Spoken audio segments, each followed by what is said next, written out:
जैन चौधरी जी तो नाम भी नहीं जानते थे गुलाम साहब कौन। राष्ट्रीय लोकदल ने गुलाम मोहम्मद का अपमान किया। गुलाम मोहम्मद को वहां अपमानित इसलिए किया गया कि गुलाम मोहम्मद मुसलमान थे। मौलाना को हम घुसने नहीं देंगे, नमाजें नहीं पढ़ने देंगे।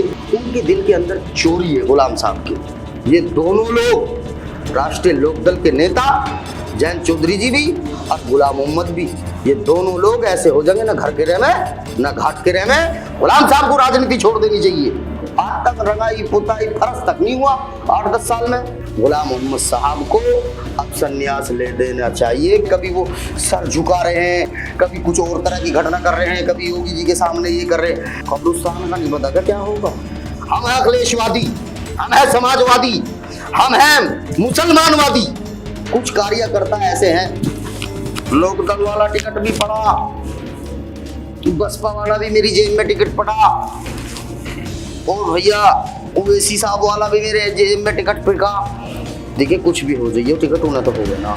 जब तक मैं जिंदा हूँ, जब तक समाजवादी पार्टी के लिए और अखिलेश यादव जी के लिए मैं काम करता रहूंगा बगैर किसी लोभ लालच के।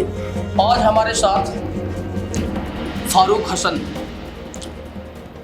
समाजवादी सरकार का जो 2012 से 17 का कार्यकाल था, मुस्लिम समाज के, राजपूत समाज के इकलौते मंत्री अखिलेश जी ने बनाए। जमीनी स्तर पर जब फारूक हसन की मेहनत देखी, मुस्लिम समाज की, राजपूत समाज की खासकर अगर बात करें तो उससे ताल्लुक़ रखने वाले फारूक हसन प्रदेश सरकार में किसी परिचय के मोहताज नहीं थे। अखिलेश जी से व्यक्तिगत संबंध भी बहुत अच्छे थे। आज हमारे चैनल पंचायत तक पर हमारे साथ सिवाल खास विधानसभा के 2027 के चुनावी रथ को लेकर चर्चा करेंगे। हमारे चैनल पंचायत तक पर फारूक हसन साहब, आपका बहुत स्वागत है। आपके चैनल पंचायत तक का मैं बहुत तहे दिल से धन्यवाद और शुक्रिया अदा करता हूँ। 2012 से 17 का जो समाजवादी पार्टी का अखिलेश जी का कार्यकाल था मुख्यमंत्री रहते हुए, मुस्लिम राजपूत समाज से बड़ी आशा और उम्मीदों को लेकर आपको अखिलेश जी ने राज्य मंत्री का दर्जा दिया। इससे मुस्लिम समाज में भी काफ़ी बड़ी खुशियों की लहर देखी गई। खासतौर से अगर उत्तर प्रदेश की, पश्चिम की, वेस्ट यूपी की बात करें तो कैसा अनुभव रहा आपका? देखिए, मैं समाजवादी पार्टी में कार्यकर्ता के तौर पे मैंने काम किया जी। 2012 की जब समाजवादी पार्टी की सरकार बनी तो उस वक्त समाजवादी पार्टी को पश्चिमी उत्तर प्रदेश में नहीं, पूरे प्रदेश में, खास करके मुस्लिम समाज के लोगों ने पुन बहुमत की सरकार बनाने में समाजवादी पार्टी का सहयोग किया और पुन बहुमत की सरकार बनी। बिल्कुल। समाजवादी पार्टी के नेता और 2027 के मुख्यमंत्री अखिलेश यादव जी के साथ उस वक्त हमने साइकिल चलाने का काम किया था। उससे हम जुड़े रहे और एक कार्यकर्ता के तौर पर मैं 2009 से समाजवादी पार्टी का कार्यकर्ता के रूप में काम कर रहा हूँ। जब भी जहाँ चुनाव होता था, उपचुनाव हुए कोई ही हो, पूरे उत्तर प्रदेश में हम समाजवादी पार्टी के कार्यकर्ता के तौर पर अपनी अखिलेश यादव जी की मौजूदगी में उपस्थिति हमेशा दर्ज कराते रहे। उपचुनाव था फिरोजाबाद में, तो वहाँ आदरणीय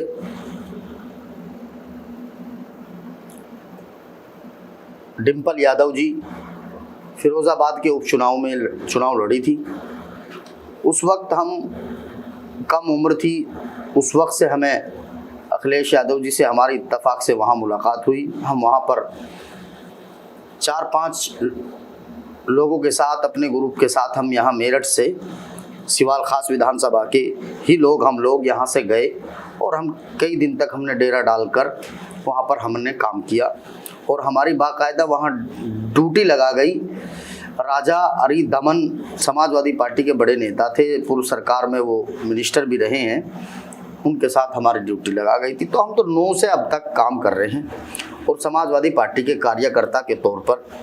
उसमें बाद में हमें अखिलेश यादव जी ने उसके जब सरकार बनी मैं पैदल यात्रा भी लेके गया। पैदल यात्रा में हमारी कठिनाइयाँ आई, 4-5 बार मैंने पैदल यात्रा भी की है। मैं सबसे अलग समाजवादी पार्टी के लिए और अखिलेश यादव जी के लिए कुछ ना कुछ करने का मेरे अंदर जुनून रहता है और वो बरकरार है। जब तक मैं ज़िंदा हूँ, जब तक समाजवादी पार्टी के लिए और अखिलेश यादव जी के लिए मैं काम करता रहूँगा बग़ैर किसी लोभ लालच के। हालांकि मुझे इनाम दिया गया, नेता ने मुझे इतना दिया अखिलेश यादव जी ने कि उसका आज तक मैं अपने जीवन में मेरी नस्लें पर भी अखिलेश यादव जी का हम पर जो जितना हमें अब तक दे दिया उसका एहसान हम कभी नहीं उतार सकते। चलिए 2027 को लेकर बात करेंगे। सपा अध्यक्ष अखिलेश यादव ने दादरी से शुरुआत की, वहीं यूपी सरकार के कद्दावर मुख्यमंत्री योगी आदित्यनाथ ने भी कसर नहीं छोड़ी, मुजफ्फरनगर से चुनावी बिगुल की शुरुआत की। अभी 2027 को लेकर सिवाल खास मेरठ की एक अहम सीट मानी जाती है। पहले राष्ट्रीय लोकदल के गठबंधन में सिवाल खास समाजवादी पार्टी चुनाव जीती। अभी क्या तैयारी है 2027 को लेकर सिवाल खास की, बताइए। सिवाल खास में समाजवादी पार्टी के दूसरी बार विधायक जीते हैं। बिल्कुल। हमारे बीच में जो आज समाजवादी पार्टी के ही विधायक हैं, वो जो आज यहाँ पर मौजूद विधायक हैं, वो आज भी समाजवादी पार्टी के विधायक हैं। विधायक जी तो मानते नहीं है खुद को समाजवादी पार्टी का विधायक। नहीं मानेंगे क्यों? समाजवादी का मानते तो वो आज इस काम को थोड़ी करके चले जाते कि वो राष्ट्रीय लोकदल में चले जाते, धोखा दे देते, छोड़ के चले जाते। वो तो वहाँ परंपरा है। राष्ट्रीय लोकदल के नेता आदरणीय जयंत चौधरी जी ने भी, अखिलेश यादव जी ने उनको बनाया, उनको ऊंचाइयों तक पहुंचाया, राज्यसभा मेंबर ऑफ पार्लियामेंट बनाया। उसके बाद में ऐसा ही गुलाम साहब को टिकट दिया। जयंत चौधरी जी तो नाम भी नहीं जानते थे गुलाम साहब कौन है। ये वास्तविक बता रहा हूँ मैं आपको। गुलाम साहब एमएलए होने के बावजूद जब 12 से 17 में एमएलए रहे, गुलाम साहब को जानते नहीं थे जयंत चौधरी।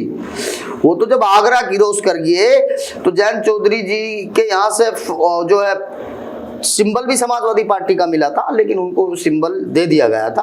वो समाजवादी पार्टी के कार्यकर्ताओं ने, समाजवादी पार्टी की कोर वोटर जो हमारी यहाँ मुस्लिम भविल्य कोर वोटर जो समाजवादी पार्टी की है, और मुस्लिम समाज के लोगों ने तन से, मन से, धन से आदरणीय गुलाम मोहम्मद साहब को चुनाव लड़ाने का काम किया है। अब वो चाहे ना गुलाम साहब समाजवादी को माने या ना माने, उससे क्या मतलब है। आप भी समाजवादी सरकार में राज्य मंत्री रहे। गुलाम मोहम्मद साहब उस टाइम सिवाल खास विधायक थे, फिर दोबारा से विधायक तय हुए। आपकी कभी इस पर बातचीत नहीं हुई? आखिर वो पीडीए परिवार को छोड़कर क्यों राष्ट्रीय लोकदल के साथ चले गए? इस्तीफा भी दे सकते थे पार्टी के लिए। अब वो तो देखो उनका खुद का निर्णय है, वो खुद का निर्णय है। वो ये चाह रहे थे कि जब समाजवादी पार्टी की सरकार थी, वो सत्ता में थे, तो उन्होंने सोचा 12 से 17 तक भी सत्ता में रहे। अखिलेश यादव तो चाहे मुख्यमंत्री हो या ना हो, लेकिन हम फिर भी सत्ता में रहेंगे। लेकिन वो बेचारे सत्ता तो उनको पता कैसी है, उनको उनका कहीं कोर। अभी जो आरोप आपने लगाया मुस्लिम समाज की ग्राम पंचायतों में, चाहे नगर पंचायत खिवाई हो, हल्ला हो, मैंने खुद जाकर वहाँ पर पंचायत की अपने चैनल पंचायत तक के माध्यम से मुस्लिम समाज के लोग हाजी गुलाम मोहम्मद साहब को लेकर कड़ी नाराजगी व्यक्त करते हुए दिखाई देते हैं। कहते हैं कि हमने विधायक जी का भरपूर सहयोग किया, लेकिन विधायक जी हमें छोड़कर चले गए। देखो मेरी बात सुनो, ये सच्चाई है कि सिवाल खास विधानसभा की जनता ने आदरणीय गुलाम मोहम्मद साहब को फुल सपोर्ट किया, और ऐसा नहीं तन से, मन से, धन से, वो काम छोड़ के हमारे इलाके के जो जिम्मेदार लोग हैं वो लोगों ने उनको रात दिन चुनाव लड़ाने का काम किया। और गुलाम साहब आज क्या है, वो उनका अपना खुद का फैसला है। अब आने वाला वक्त का चुनाव है, इसमें जनता गुलाम साहब को चुन लो या किसी और को चुन लो, ये फिर जनता के हाथ में है। अभी आपने देखा होगा मुजफ्फरनगर में मुख्यमंत्री योगी आदित्यनाथ का एक बड़ा कार्यक्रम था। राष्ट्रीय लोकदल के अध्यक्ष जयंत चौधरी भी वहां पर मौजूद थे। सिवाल खास विधायक को बड़ा अपमान सहना पड़ा वहां पर, और इस चीज को लेकर मुस्लिम समाज के लोगों में बड़ा रोष व्यक्त किया, लेकिन विधायक जी उस पर भी सफाई देते हुए नजर आए। देखिए विधायक जी बेचारे बहुत पढ़े लिखे और बुद्धिजीवी है, और वो समझदार व्यक्ति है। उन्होंने जवाब बिल्कुल सही दिया, लेकिन उनकी जो वहाँ पर बेहुरमती हुई, उनकी जो उनको बेइज्जत किया गया। एक विधायक है, एक छोटी सी पार्टी है लोकदल, वो 2 जिलों की पार्टी है राष्ट्रीय लोकदल, मुजफ्फरनगर, मेरठ, शामली, 3 जिले मान लो। 3 जिलों में जितने एमएलए कम से कम उनका सूची में नाम आना चाहिए। ये राष्ट्रीय लोकदल ने गुलाम मोहम्मद का अपमान नहीं किया कि वहां से कार्यालय से, केंद्रीय कार्यालय से उनका सूची में नाम आना चाहिए थे। उनका प्रोटोकॉल ये था, उनको रिसीव करना चाहिए था स्टेज पे। वो गठबंधन के विधायक थे। हाँ, उनको अपमान इसलिए किया गया है कि वो मुसलमान थे। गुलाम मोहम्मद को वहां अपमानित इसलिए किया गया कि गुलाम मोहम्मद मुसलमान थे। वहां और भी विधायक थे, किसी और के साथ में ऐसे नहीं करी। आप समझते हैं विधायक के प्रोटोकॉल को पता है आपको क्या है? कप्तान की क्या हैसियत है? गुलाम मोहम्मद साहब से किस लहजे में वो बात कर रहा है, वो वीडियो देखी आपने? वो तो एक वीडियो वायरल होगी, फिर उनको बुलाया गया, फिर उनको समझाया गया, रही उनकी पेशी बात करने की। वो सीधे आदमी बेचारे, वो क्या जवाब दें? वो इससे ज्यादा उनके पास है क्या जवाब देने के अलावा? ये जरूर है कि गुलाम मोहम्मद जी को इस परिस्थिति में इतना आगे भगना दिन दौड़ना चाहिए। अखिलेश यादव का स्टेज नहीं है तो आम मुसलमान, आम आदमी मुसलमान को भी स्टेज मिलती है। सुनो, वो मुख्यमंत्री योगी आदित्यनाथ का स्टेज है। उस योगी ना वो उन मुख्यमंत्री जी का स्टेज है जो वो कहते हैं कि मौलानाओं को हम घुसने नहीं देंगे, नमाजें नहीं पढ़ने देंगे, हम ने जो है क्या कहते हैं रोडों पे से नमाज बंद कर दी। वो तो नमाजी आदमी है गुलाम साहब। वो तो हाजी गुलाम, उनको स्टेज पे चढ़ना क्यों चाहिए जी? वहाँ क्या मतलब है? अपनी विधायकी चला रहे, वो चलाओ जाओ, उन्हें क्या जरूरत है स्टेज पे चढ़ने की? वो स्टेज गुलाम साहब का, वो अखिलेश यादव जी का नहीं है कि वो दाढ़ी और टोपी वाले को देखकर मुसलमान की को जो है वो इज्जत देते हैं। और वो गुलाम मोहम्मद का नाम हो या फारूक हसन का नाम हो या किसी और मुसलमान व्यक्ति का नाम हो, वो दूर से देख के पहचान लेते हैं। वो योगी जी का है, उनको जाना ही नहीं चाहिए था। वो तो आज भी उनकी नजरों में सपा के हैं, लेकिन हाँ, उनके दिल के अंदर चोरी है गुलाम साहब के। वो एहसानों को नहीं मान रहे अखिलेश यादव जी के। उनको एहसान तो उनके नेता ने नहीं माने, जिनको आज नेता मानने, जयंत चौधरी जी को। याद रख लेना, ये दोनों लोग राष्ट्रीय लोकदल के नेता, जयंत चौधरी जी भी और गुलाम मोहम्मद भी, ये दोनों लोग ऐसे हो जाएंगे ना घर के रह में ना घाट के रह में। आने वाला वक्त फिर अखिलेश यादव जी का है, और अखिलेश यादव जी के यहाँ मुसलमान अपमान नहीं हो सकता, मैं आपको गारंटी से दे सकता हूँ। खुद मुझ जैसे कार्यकर्ता से मिसाल आप देख सकते हैं। मैंने हजारों मुसलमानों को स्टेज पर चढ़वा रखा, हमने मिलवा रखा। गुलाम मोहम्मद ने किसी एक अपने बेटे के अलावा, 1-2 के अलावा, बताओ किसको दाढ़ी टोपी वाले को? जयंत चौधरी से। वो जयंत चौधरी, उसके ऊपर क्या नाम अभी जो है ये संभल में जो हुआ, उनके पत्थरबाजी, ये लोग पत्थरबाजी क्यों करते हैं बताओ? मुसलमानों की वोटों से उनके 9 विधायक, 8-7 जय भी हैं विधायक हैं उनके, वो सब लोग मुसलमानों की वोटों से बने। कम से कम अगर आपने जगह दूसरी तलाश कर ली है, जिन लोगों ने आप पे पूर्व में एहसान किए हैं, उनके साथ में एहसान फरामोशी नहीं करनी चाहिए। हम हैं अखिलेशवादी, हम हैं समाजवादी, हम हैं मुसलमानवादी, हम हैं सिवाल खासवादी। हम अपमान अपने लोगों का, अखिलेश यादव का, समाजवादी का और अपने लोगों का हम कभी अपमान नहीं होने देंगे। हमें अगर चाहे कोई भी संघर्ष करना पड़े अपने लोगों के लिए, हम जान लुटा देंगे, गर्दन कटा देंगे, लेकिन अपमान नहीं होना चाहिए। गुलाम साहब को राजनीति छोड़ देनी चाहिए। इतना अपमान उनका कई बार हो चुका, उनको राजनीति में नहीं रहना चाहिए। वो मास्टर थे, प्रिंसिपल रहना चाहिए, उनको विधायकी से कोई लेना देना नहीं है। वो बड़े समझदार हैं, मैं उनकी इज्जत करता हूं बाखुदा। मैं आपको आपके इंटरव्यू के बहाने से के माध्यम से बताना चाहता हूं, वो इज्जत लायक शख्स है। वो शख्स ऐसे गुलाम साहब सीधे आदमी हैं, सच्चे हैं, ईमानदार हैं। समाजवादी की सरकार में उन्होंने हजारों करोड़ का यहाँ पर काम करवाया है सिवाल खास विधानसभा में, लेकिन वो जयंत जी की वजह से नहीं करा पाए। वो अखिलेश यादव जी की सरकार थी तब वो हजारों करोड़ का काम कराया था। अभी भी तो गुलाम मोहम्मद है, अभी भी तो सत्ता में है, करा लो हजारों करोड़ का, करवा लो माइनॉरिटी स्कूल पास, करवा लो हर्रा खिवाई पातली जसड़ से मैनापुट्टी जसड़ में जो है स्कूलें बनवा लो। जो स्कूल बनी थी वे बंद होगी, आज तक रंगाई पुताई फरस तक नहीं हुआ 8-10 साल में सरकार में। मेरा गांव है पांचली बुजुर्ग, मैं सरकारी स्कूल में गया, स्कूल में मास्टर भी नहीं है, फरस भी नहीं बच्चों को बैठने के लिए। सिवाल में पढ़ा, कभी फलस्तर सा होने लगे, कभी बल्ब सा लगने लगे। आज तक वो सरकार एक समाजवादी पार्टी की अगर सरकार होती, ये जो शिक्षा के स्थान जितना है ये सब आज रूज पर होते, बने हुए होते। सैकड़ों सिवाल खास पीढ़िए के लोगों के, दलित के, हिंदू के, मुसलमान के, कश्यप के और प्रजापति के, हरिजन के बच्चे आज पढ़े गए इन स्कूलों में आगे बढ़ जाते अगर अखिलेश यादव जी मुख्यमंत्री होते। आज वो इमारतें जो करोड़ों सरकार ने करोड़ों रुपया खर्च किया, आज वो सरकार के अंदर वो करोड़ों रुपए डैमेज होगी, सब खराब होगी। गुलाम साहब करवा लो आप जैन जी से। जैन जी की भी कितनी सेटिंग है वहां, कितना उनका पलड़ा भारी, सबरी दुनिया जाने, सब कुछ जानते हैं। लेकिन आदरणीय गुलाम मोहम्मद साहब को अब संन्यास ले देना चाहिए, क्योंकि वो अब उनका अपमान नहीं होता। जब उनका कई बार कभी आ रहे, कभी वो सर झुका रहे हैं, कभी कुछ और तरह की घटना कर रहे हैं, कभी योगी जी के सामने ये कर रहे हैं, भाई हमारे पे जोर पड़ा है, उन पे पढ़ो या ना पढ़ो। देखो लेकिन उन पर तो जोर नहीं पड़ता, आपको क्या तकलीफ है? भाई मुझे तकलीफ है, वो मेरे बड़े हैं, उनका अपमान हमें बर्दाश्त नहीं होगा। विधायक जी ने कहा कि मेरा अपमान हुआ, विधायक जी तो खुश है, उन्होंने कहा कि प्रशासन की थोड़ी सी। अरे विधायक का कहाँ अपमान हुआ, वो मुसलमान थे इसलिए उनका अपमान हुआ। वैसे मेरे सवाल को आपने पहले ही जवाब दे डाला, लेकिन मैं फिर दोबारा से पूछना चाहता हूँ। जिस मंच से मुस्लिम समाज को गालियां दी गई, यहाँ तक कि मुख्यमंत्री योगी आदित्यनाथ ने मुजफ्फरनगर के मंच से ही कहा कि मस्जिदों से नहीं चिल्ला पाएंगे।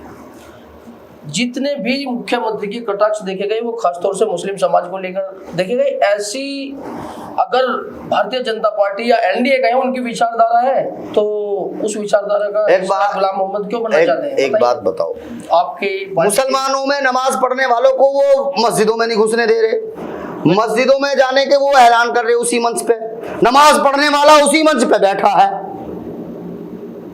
कब्रिस्तान का नहीं पता क्या होगा, अल्लाह का नहीं पता कुछ भी।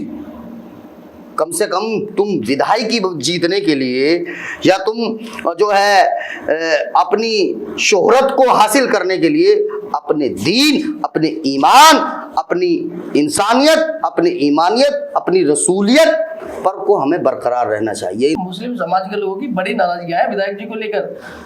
मैं मुस्लिम समाज के लोगों के बीच में नहीं जाना चाहते विधायक जी, आप क्या कहेंगे? मुसलमान विधायक जी से नाराज नहीं है, आप समझ लो। वो बहुत अच्छे व्यक्ति, मैं आपको बता रहा हूँ। वो जगह गलत चुन ली, उनके फैसले गलत हैं। कहाँ गलत चुन ली? विधायक जी का कहना है कि बेहतर है। चलो जी बेहतर है तो ये जनता आपके सवाल में है ना, तुम्हारे बेहतराई का इलाज विधायक जी खुश हैं, पार्टी के साथ में खुश हैं, आपको क्या तकलीफ है? नहीं, मुझे बाखुदा उनसे कोई दिक्कत नहीं। मैं आपको बता रहा हूँ, मैं विधायक जी की बेपनाह इज्जत करता हूँ, इज्जत करता था। वो हमारे बड़े हैं, बड़े रहेंगे। लेकिन वो गुलाम मोहम्मद के नाम की अब आगे से मैं उनसे गुजारिश करूंगा कि कई जगह ये जो गड़बड़ हो ली, इनसे बच के रहें। 5-7 महीने रह रहे, सिस्टम के खिलाफ हूँ जी, क्यों ना मांगूंगा वे।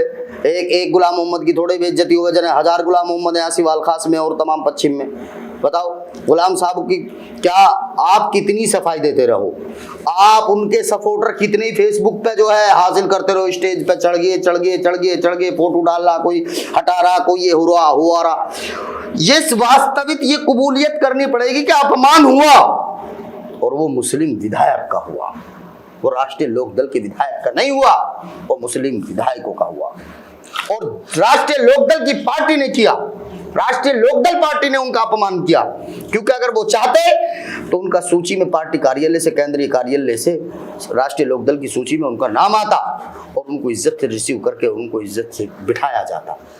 आपने नोट नहीं किया होगा, तमाम गुलाम जैन चौधरी ने भी विधायकों के और तमाम लोगों के नाम लिए, गुलाम साहब का स्टेज पर नाम तक नहीं लिया किसी ने। नहीं लिया, देखा हमने। देख लिया? नहीं लिया। तो ना लिया ना कोई आगे ले गए। आपके हिसाब से विधायक जी को वापसी करनी चाहिए? तो वापसी का तो उन्होंने जुगाड़ नहीं छोड़ा, वापसी कहाँ हो जाएगी? वापसी का क्या मतलब है?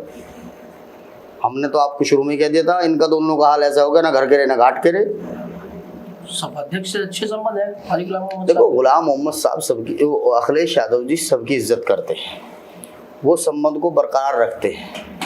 लेकिन अगर उनसे संबंध अच्छे हैं तो कुछ चीज़ें ऐसी हैं कि इनको अगर ये खाली बस ये है कि मुझे विधायक बनना फिर मैं वापस चला जाऊं या चला जाऊं, वो उनका अपना, अखिलेश जी का जो फैसला हम तो उसको करेंगे, मान लेंगे। वो उनको लें वापस या ना ले, वो नेता का काम है, उसमें हमारा कोई कटाक्ष नहीं है। हाँ, ये मैं ज़रूर कहूँगा कि गुलाम साहब को 5-4 महीने जो रहे, इनमें ये जो हमारे वालों ने वोट दी, इनकी इज्जत के खातिर तरीके से रह लें, तरीके से इनसे बात कर लें, तरीके से मिल मिला लें, इनके दावत पानियों में चले जाऊँगा, बस यूँ ही बतेरा। बाकी अब कुछ बचा तो है नहीं, बाखुदा बेइज्जती ज़्यादा होगी। चलिए, शिवालखास विधानसभा को 2027 को लेकर बात करेंगे। शिवालखास विधानसभा की समाजवादी पार्टी के प्रत्याशियों की भरमार हुई है। कई सारे ऐसे प्रत्याशी हैं, हमारी भी उनसे बातचीत हुई, सभी दावा करते हैं कि मैं प्रत्याशी हूँ, अखिलेश जी ने मुझे वादा कर दिया है कि मैं ही चुनाव लड़ूंगा। यूँ भरमार भी तो गुलाम मोहम्मद साहब नहीं करवाई ना, जाते ना यहाँ कोई आता रेवड़ी थोड़ी बटरी गुलाम मोहम्मद साहब क्या, गुलाम मोहम्मद साहब सपा में न जाते, वो जो पहली बार, दूसरी बार, तीसरी बार भी वे MLA बन जाते।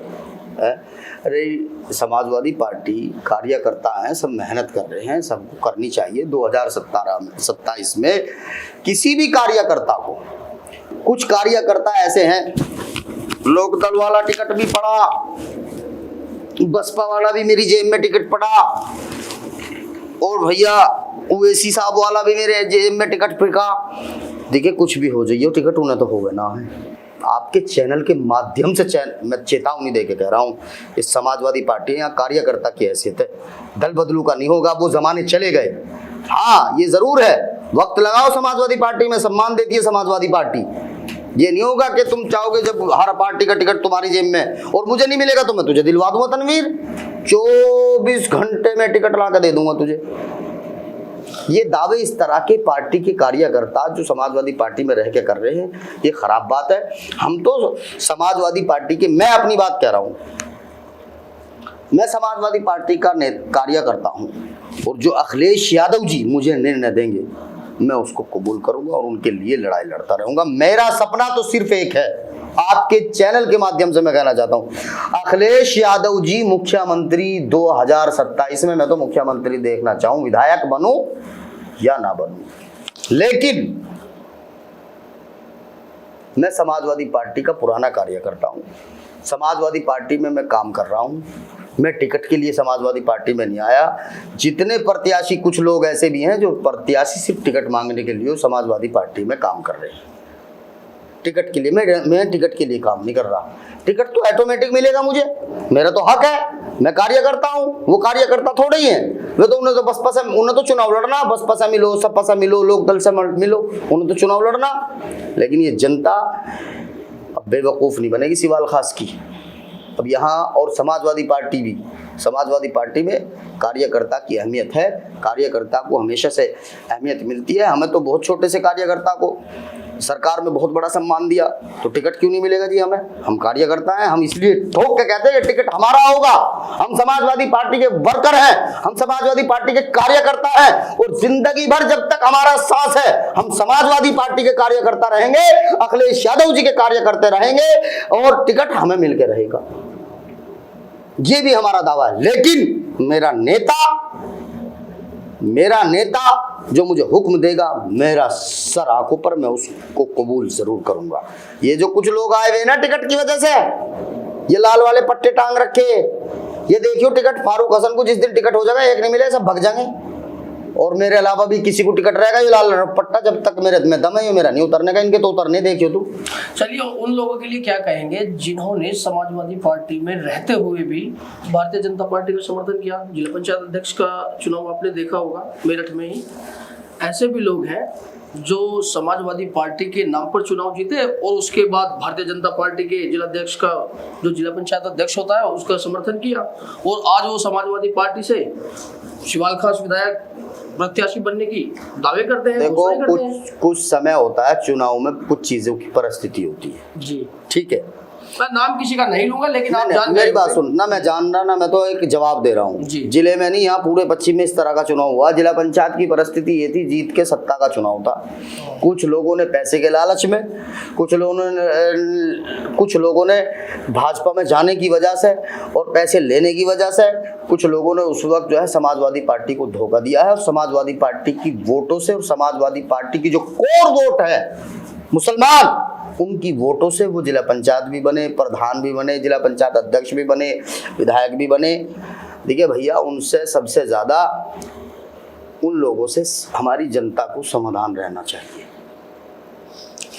चलिए, आपने 2027 को लेकर अखिलेश जी को मुख्यमंत्री बनाने का अभी दावा किया। डिप्टी सीएम के दो मुख्यमंत्री केशव प्रसाद मौर्य, ब्रजेश पाठक, आपने सुना होगा उनका कहना है कि 2027 में समाजवादी पार्टी की कमर इस तरह से टूटेगी कि सत्ता में लौटने के लायक भी नहीं रहेगी।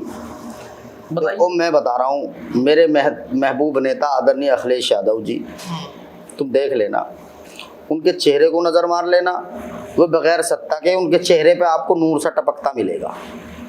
अच्छा जी, और उनके जो सत्ता में वो दोनों लोग हैं, आदरणीय डिप्टी सीएम साहब जी, वो जब भी अखिलेश जी और समाजवादी की पार्टी के बारे में बात कर रहे हैं, बेचारों के चेहरे पे अजीब सी घबराहट सी पैदा हो जाए।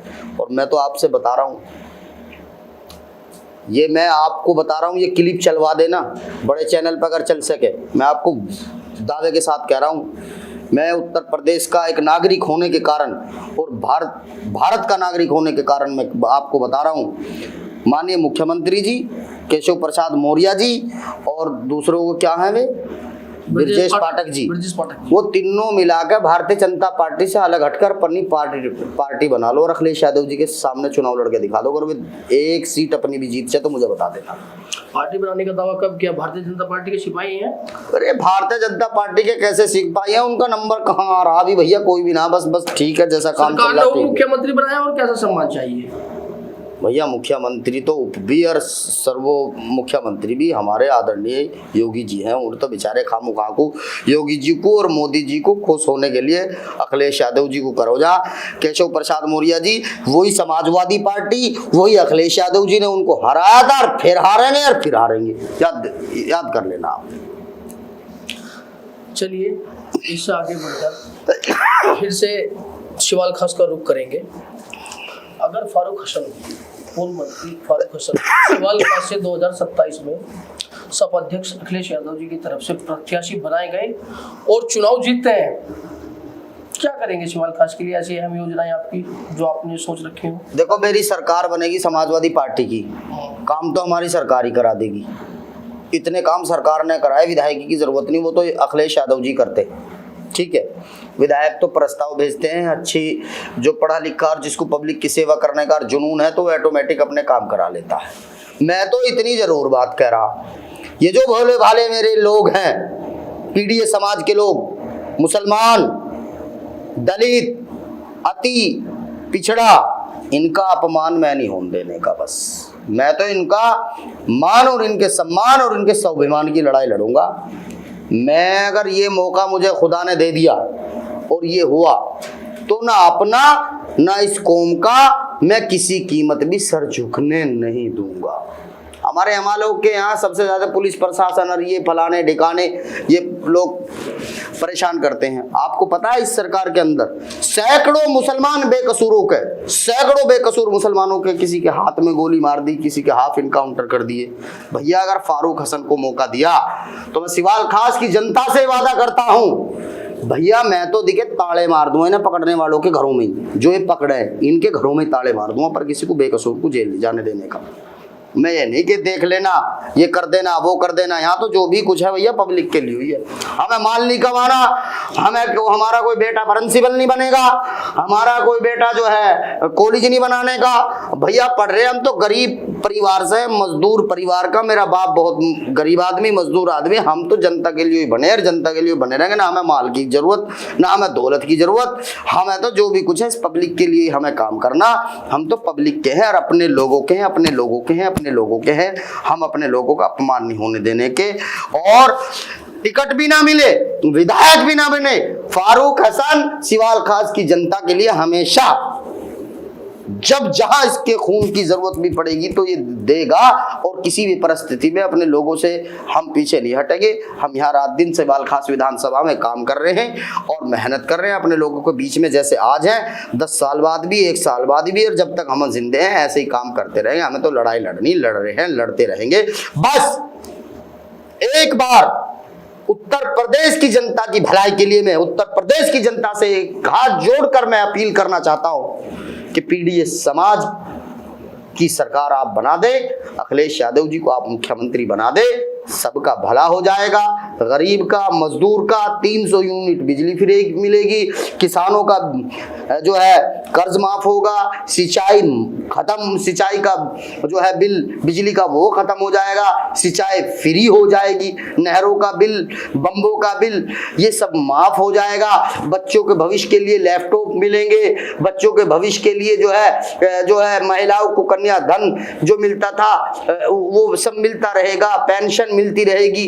ये तमाम योजना है। आज तक उत्तर प्रदेश में 10 साल सरकार को होगी, आदरणीय योगी जी की सरकार को, अखिलेश यादव जी के अभी 2% काम की भी तुलना में अभी तक कोई उत्तर प्रदेश में काम नहीं किया। चलिए मैं अंतिम सवाल ले लेता हूँ आपसे राष्ट्रीय लोकदल को लेकर। अभी जो पिछला विधानसभा चुनाव था, पश्चिम में राष्ट्रीय लोकदल के साथ मिलकर समाजवादी पार्टी लड़ी और पश्चिम में वर्चस्व खड़ा भी किया राष्ट्रीय लोकदल का।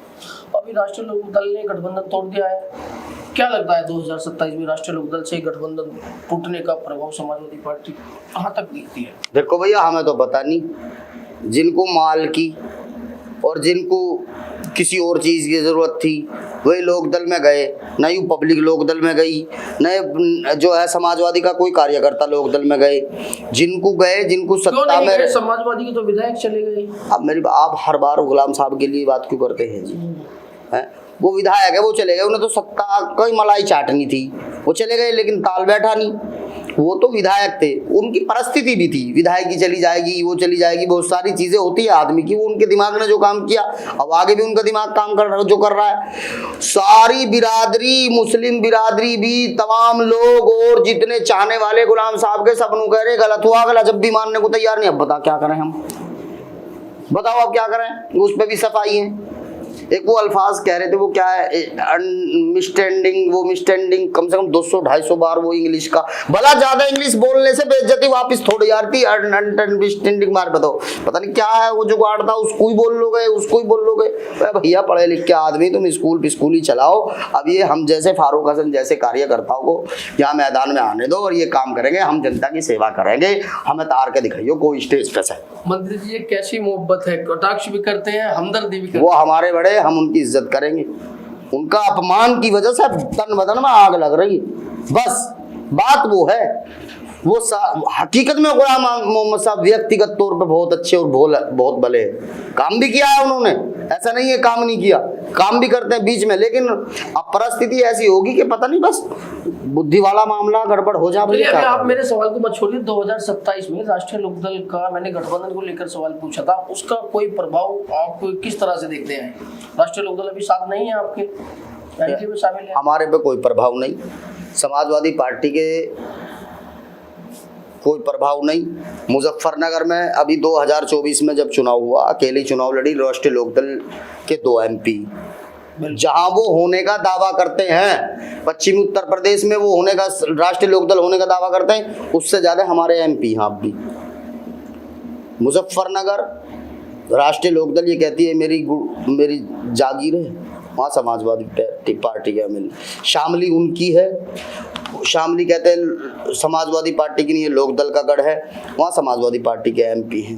अब आ जाओ आप मेरठ में तो थोड़ी सी रड़की तो रहेगी, यहाँ भी काम साफ ही था। और यहाँ भाजपा के उस दिग्गज नेता को हराने जा रहे थे, वो तो ठीक है, इन्होंने चुनाव लूट लिया। 5-7 हज़ार से MP के चुनाव की हार को कोई हार थोड़ी होती है। कहाँ रह गया जिनका? सहारनपुर में, पश्चिम में जहाँ, वहाँ समाजवादी पार्टी है सब जगह, वहाँ गठबंधन के इमरान मसूद जी चुनाव जीते हैं। तो बताओ लोकदल खत्म हुई, यहाँ उनका बिजनौर सर एक बागपत। MP किसके हैं? गठबंधन टूटने के बाद में ज्यादा समाजवादी पार्टी के हैं। और समाजवादी पार्टी के पश्चिम उत्तर प्रदेश में मैं दावा करता हूं, समाजवादी पार्टी अपने पुराने कार्यकर्ताओं को सहयोग लेकर के विधानसभा भेजने का काम करेगी और पश्चिमी उत्तर प्रदेश में भारतीय जनता पार्टी का और राष्ट्रीय लोकदल का सफाया होगा। समाजवादी पार्टी का चप्पे चप्पे पे आपको विधायक खड़ा होने का मिलेगा। 7 की 7 विधानसभा मेरठ में समाजवादी पार्टी जीतेगी, मैं दावा कर रहा हूं आपसे।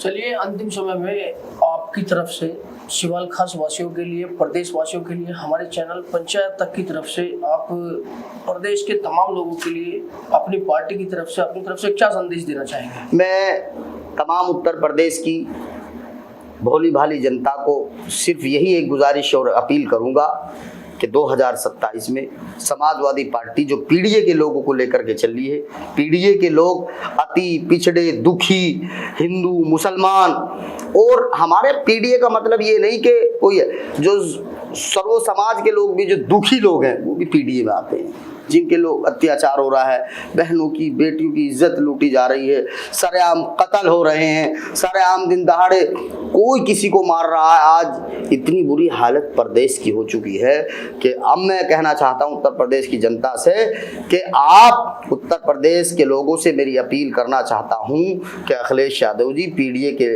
लोगों, पीडीए की सरकार बनाएं और अखिलेश यादव जी को 2027 में मुख्यमंत्री बनाएं। और मैं आपसे दावा और वादा करता हूं कि उत्तर प्रदेश के भविष्य बदला जाएगा, युवाओं के लिए काम होगा, लैपटॉप फिर बटेंगे, फिर इकाना स्टेडियम जैसे फिर स्टेडियम बनेंगे, फिर सड़कों का जाल बिछेगा, फिर एक्सप्रेसों का जाल बिछेगा, फिर जो है माताओं बहनों की सुरक्षा के लिए 108, 102 एम्बुलेंस, फिर डायल 100 जैसी सुविधा अखिलेश यादव की जो विदेशी टेक्निकल जो तकनीकें हैं वो फिर उत्तर प्रदेश में लागू होंगी। जो आज धक्का लगा रहे 100 नंबर में, 108 खड़ी कहाँ मिल रही, 110, 102 का कुछ पता ही नहीं है।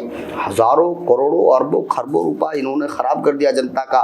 तो आने वाली 2027 में समाजवादी पार्टी के नेता आदरणीय अखिलेश यादव जी की सरकार बने, मेरी यही इच्छा है और यही मेरी मंशा है।